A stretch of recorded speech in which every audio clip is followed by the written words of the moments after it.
Friends, নতুন ব্লগে তোমাদেরকে স্বাগত জানিয়ে টাইটেল থাম্বনেল থেকে বুঝে গেছো আমি কোথায় যাচ্ছি।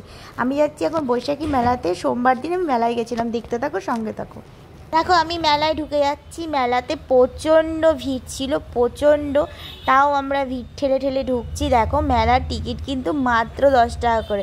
আর এই মেলাটা এসেছে জলপাই মোড়ে। আমরা চলে যাচ্ছিলাম। মেলাতে ঢোকার পরে দেখো আমি ঘুরে যাচ্ছি, কি কিনবো তাই ভাবছিলাম। তারপরে দেখো কত সুন্দর সুন্দর পুতুল। আমার তো মনে হচ্ছে নিয়ে নিই, কিন্তু কিনেই দেয়নি আমার বর। আমাকে কিছুই কিনে দেয়নি, দুটো কাপ কিনে দিয়েছে, আর কিচ্ছু দেয়নি।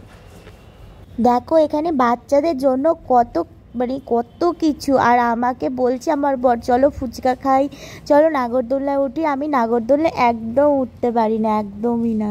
তারপরে এই স্টলটাতে ঢুকে গেছিলাম মোগলাই খাওয়ার জন্য।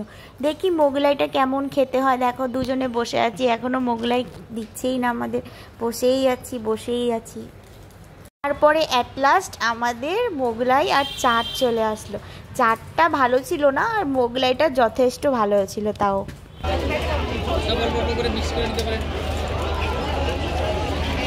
আলু এগুলো কত করে? সব একই দাম আছে, 250 গ্রাম 100 টাকা। 250 গ্রাম 100।